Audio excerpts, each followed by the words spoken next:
কোনো কথা বলে নেবো 1 মিনিট। সেটা হচ্ছে যে প্রথমেই আমাদের রাজ্যের মুখ্যমন্ত্রী বললেন কালকের আন্দোলন নিয়ে, ছাত্র আন্দোলন, সেখানে 4 জন উনি লোকেট করেছেন যারা ওই বোতল বা জুতো ছুঁড়েছে এবং তার দ্বারা আহত হয়েছেন আমাদের কিছু সাংবাদিক। যে কোনো আন্দোলনের সাংবাদিকদের উপর আক্রমণের আমি নিন্দা করছি। এটা কখনোই সঠিক আন্দোলন নয়। আন্দোলন সবসময় হবে গণতান্ত্রিক আন্দোলন এবং সেই আন্দোলনে সাংবাদিকদের একটা গুরুতর দায়িত্ব থাকে, সেইগুলোকে গ্রহণ করা এবং মানুষকে দেখানো। তারা আঘাতপ্রাপ্ত হলে সেটা সঠিক কথা নয়। সাথে সাথে এই কথাও বলবো যে তারা কিন্তু সশস্ত্র ছিল না, তাই গুন্ডা দমনের মতো একটা কঠোর আইন তাদের উপর প্রয়োগ করা আমার মনে হয় যে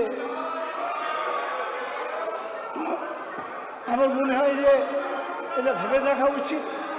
আমি এটা মনে হয় যে সরকার আরও অনেক আইন আছে, সে আইন প্রয়োগ করা যায়, কিন্তু গুন্ডা দমন আইন এত কঠোর আইন এদের উপর প্রয়োগ করাটা, তারা সশস্ত্র ছিল না, মোটেই ছিল না। শোভনদেব বাবু, আপনি আপনার পয়েন্টে আসুন, আপনি ডাইভার্সন করবেন না। আজকে ফাইন্যান্স বিল নিয়ে, অ্যাপ্রোপ্রিয়েশন বিল নিয়ে আলোচনা হচ্ছে, সেখানে কনস্ট্যান্ট করুন। না না, আপনি এইখানেই থাকুন, আপনি ডাইভার্ট করবেন না প্লিজ। আপনি ওই বিল সম্বন্ধে আলোচনা করছেন, বিল নিয়ে করুন প্লিজ। বলবই তো, আপনারা ভাঙবানতে শিখে গীত গাইছেন প্রত্যেকে, গত 15 বছরে গর্ব করছেন যখন, তখন কি হচ্ছে কি বলবই তো।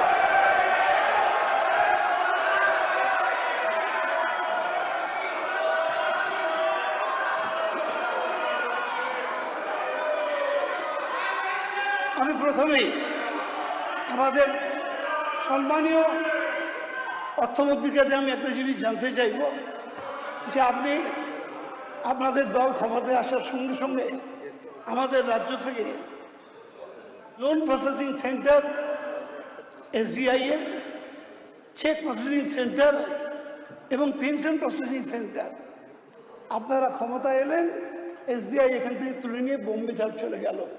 আপনারা আটকালেন না কেন? এটা আমাকে যদি বলেন আমি বুঝতে। আমরা চেষ্টা করেছিলাম আটকাতে। হ্যাঁ, হিন্দুস্তান কভার আটকেছি, আমি আটকেছি, আমরা আটকেছি।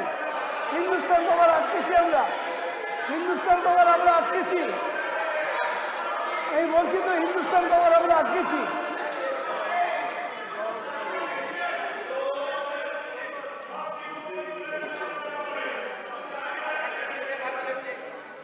স্যার, আপনারা তো একদিন শুরু থেকে শেষ পর্যন্ত আমাদের সরকারকে গালাগাল দিয়েছেন।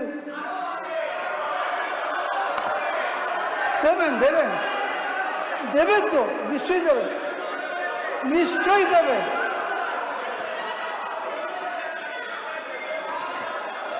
আমি বলি আপনাদের, স্যার দেবেন তো গালাগাল, আপত্তি করছি না তো আমি। তা আমাকে বলতে দিন না, আমাকে বলতে দিন স্যার, আমাকে বলতে দেওয়া হবে না স্যার? এই তো গণতন্ত্রের কন্ট্রোল হয়ে যাচ্ছে স্যার, প্লিজ বলতে তো দেবেন। কি নিয়ে বলবো আপনার কাছে শিখবো না? কি নিয়ে বলবো আমি আপনার কাছে শিখবো না? এখানে যারা বললেন বিল নিয়ে বললেন, কজন সাবজেক্টে বলেছেন? 15 বছরের ইতিহাস নিয়ে বলেছেন কেবলমাত্র। আমি কি করতে হবে আমার সেটা আপনার কাছে শিখবো না। আমি আপনার কাছে শিখবো না, আমি আপনার কাছে শিখবো না। আমি আপনাকে নিশ্চয়ই বলতে চাই স্যার, বসাতে পারছেন না আপনি? প্লিজ মাননীয় মন্ত্রী, প্লিজ আপনারা সব আইনকে আমাদের উপর প্রয়োগ করবেন? বলুন, আপনার কাছে বসে গেছে, আপনি মাঝখান থেকে একটা বললে হবে নাকি?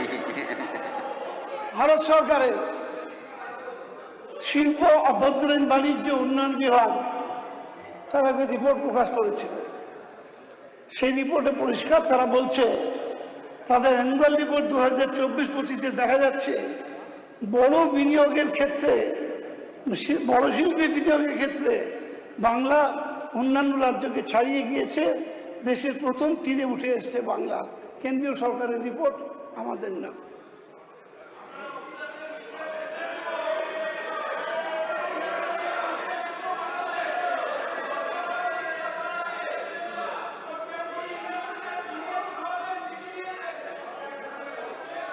আমরা সব কেন্দ্রের রিপোর্ট, আমি যা বলছি তো দিল্লির রিপোর্ট বলছি, আমাদের নয়, দিল্লির রিপোর্ট বলছি, বলতে দিন।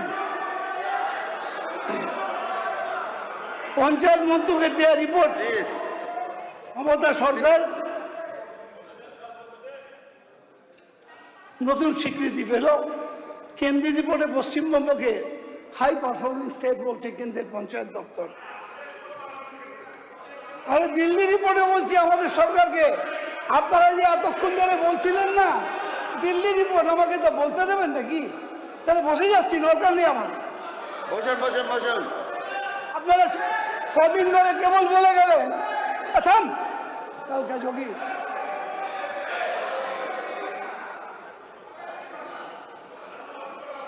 মাননীয় সদস্য ছবার অনুগ্রহ করে শান্ত থাকুন, ওনাকে বলতে দিন। কলকাতা শহর ভারতবর্ষের সব থেকে নিরাপদ শহর, তার পরিচালনা মুখ্যমন্ত্রী ছিলেন মমতা বন্দ্যোপাধ্যায়। ভারতবর্ষের 3টে সেরা থানা,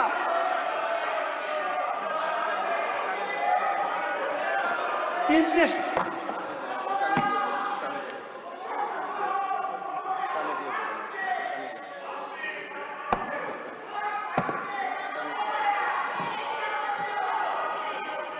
সেরা থানা ভারতবর্ষের, তার মধ্যে একটি বাংলা। আমাদের সময় হ্যাঁ শ্রীরামপুর, এসব তো দিল্লি দিয়েছে আমাদের।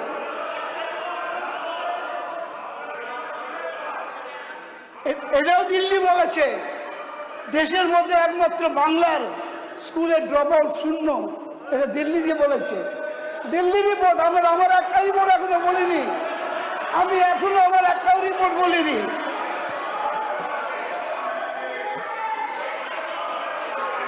মোদী সরকারের মন্ত্রীর রাজ্যসভার পরিসংখ্যান 12টা রাজ্য, দেশের 12টা রাজ্য অপুষ্টিতে ভুগছে, তার মধ্যে 10টা বিজেপি শাসিত রাজ্য। দেশের মধ্যে 10টা রাজ্য বিজেপি শাসিত রাজ্য। কোথায় আছেন? কোথায়? চিল্লালে হবে নাকি? আসুন না, বাস্তবের বাড়িতে আসুন।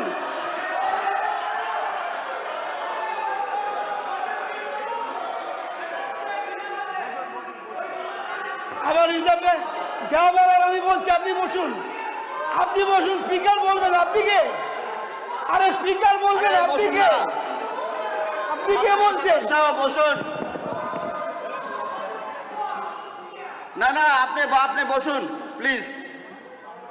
আবার রিজার্ভ ব্যাংক বলল মমতার নীতিতে শিল্পের ভবিষ্যৎ বাংলা। রিজার্ভ ব্যাংকের রিপোর্ট স্যার, আমি যা যা বললাম এতক্ষণ ধরে সব দিল্লি রিপোর্ট, রিজার্ভ ব্যাংকের রিপোর্ট। এই যে গত কয়েকদিন ধরে খালি একা নাগারে বলে গেলেন, আমাদেরই ফেলে যাওয়া চটিতে পা গলিয়ে আপনারা রাজ্য চালাচ্ছেন, ভুলে যাবেন না রাজ্য চালাচ্ছেন।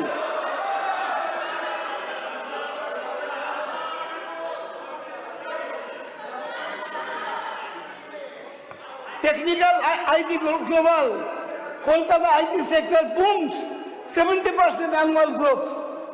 সবই খারাপ করে গেছি, সবই খারাপ গেছি, ওরা এখানে চিৎকার করছেন, একটু তো শুনুন।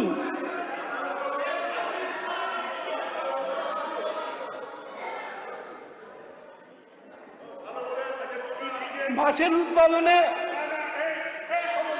হ্যাঁ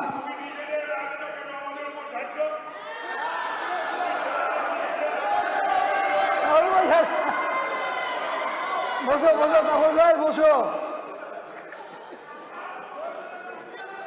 প্লিজ। মাননীয় সদস্যরা শুনুন, ওনাকে বলতে দেওয়ার সময় দেওয়া হয়েছে, কি বলছে শুনুন।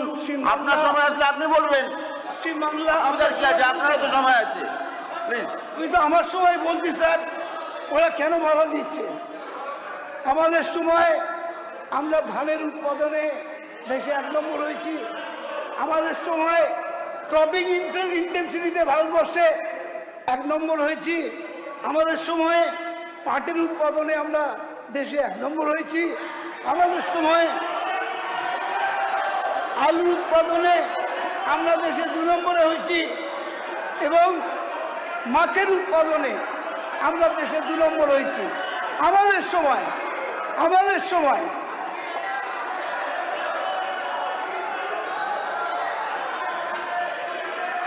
আমি এরপর আসছি স্যার, এরপরে একটু আসতেই হবে স্যার। মাননীয় সদস্য অনুগ্রহ করে ওনাকে বলতে দিন। অনেক বড় বড় আইনের কথা বললাম, এরপরে অর্থমন্ত্রী বলবে। 2 মাসের মধ্যেই পশ্চিমবাংলায় প্রায় গড়ে 1 দিন অন্তর একটা করে ধর্ষণ হচ্ছে। তার কি সবাই ব্যবস্থা গ্রহণ করছে সরকার? গড়ে 1 দিন অন্তর একটা করে ধর্ষণ হচ্ছে স্যার, তার কি ব্যবস্থা করছেন আপনারা? আজকেও কাগজে আছে, আজকেও কাগজে আছে।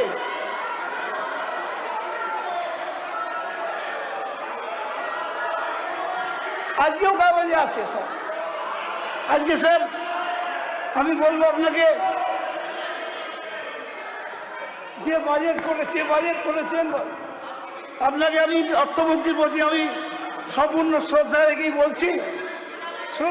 বলছি যে তিনি বাজেট করেছেন, অনেকগুলো জায়গায় ভালোভাবে টাকা অর্থকে তিনি দেওয়ার ব্যবস্থাও করেছেন।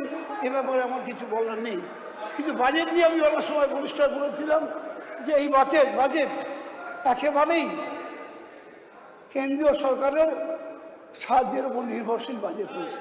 হ্যাঁ, যে